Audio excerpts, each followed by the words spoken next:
Greetings Vault Dwellers, Caedo here, and welcome to the 5th Raw Flux Gathering Guide for Fallout 76. This one is going over what plants you can harvest Yellowcake Flux from, and where you can find the most out of a blast zone. If you already have your Raw Flux and want to know how to purify it, the General Flux Guide linked below will show you the steps in which to stabilize it. For now, let's go over the flora in question.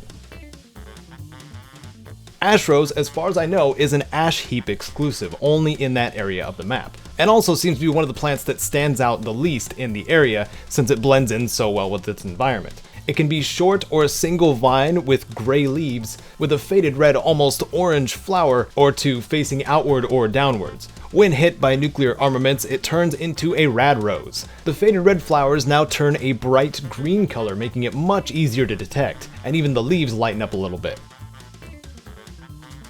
One of the more common plants, even more common in reality, is the blackberry plant, growing on a vine with small leaves and growing blackberries. When it mutates, it turns into a radberry plant, turning the whole thing bright orange and yellow and making it one of the easiest plants to spot at a distance.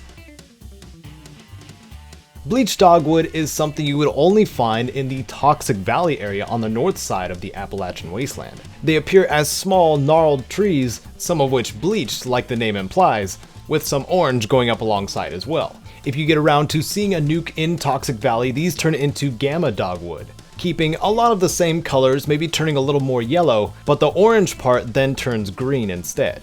As mentioned, these grow around the Toxic Valley area around other trees. Soot flower are dark bushes with gray flowers growing at the top, and are found in mostly forested and grassy areas, usually growing in the same areas you would find rhododendron. A nuclear blast will change it to the Geiger blossom, seemingly shrinking the entire plant down a little bit and turning its flowers from a gray to an orange yellow. Wild melon blossoms grow off of vines on the ground, and are a faded purple color themselves, not the easiest plant to spot. The easiest place to find them being abandoned farms.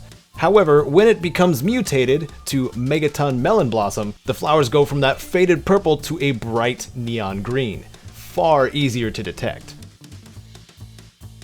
The wild carrot flower is the last yellowcake provider on this list, and appears as a short, dense flower patch, the flowers themselves being a yellow color. But if the wild carrot flower is the victim of a nuke, it mutates into IRRADIROOT, almost doubling its size and changing it to an even brighter yellow with an orange pattern. Even being the last one to be listed, the wild carrot flower and IRRADIROOT can be found in most areas on the map, and is comparative to the amount you'll find of blackberry/radberry. As one would assume, yellowcake is among some of the most plentiful flux out there, as the plants that provide it seem to grow in all corners of Appalachia. The White Spring is a good place to find yourself yellowcake from radberry plants, Geiger blossoms, and IRRADIROOT. However, if you find or send a nuke yourself as far north as the Palace of the Winding Path in the Savage Divide, not only are there IRRADIROOT and radberry plants everywhere, but you'll find a variety of others around back in its garden too. So the two places I recommend for gathering yellowcake en masse is the White Spring in the forest area, and the Palace of the Winding Path on the north side of the Savage Divide. After gathering the raw flux you need, do keep in mind that you do need to stabilize it if you plan on using it to craft. I cover that in the General Flux Guide mentioned earlier, so please give it a look if you'd like to learn more. I'd love to hear your ideal place to harvest raw yellowcake flux, and I'm sure others would too, so please leave a comment and help a fellow wastrel out. If you found this video entertaining, useful, or a little bit of both, do whatever it is you see fit to show that, and please consider supporting the channel on Patreon. Looking for more Fallout 76 guides like this? You know what to do. Thanks so much for watching. This is Caedo, bidding you a happy Reclamation Day.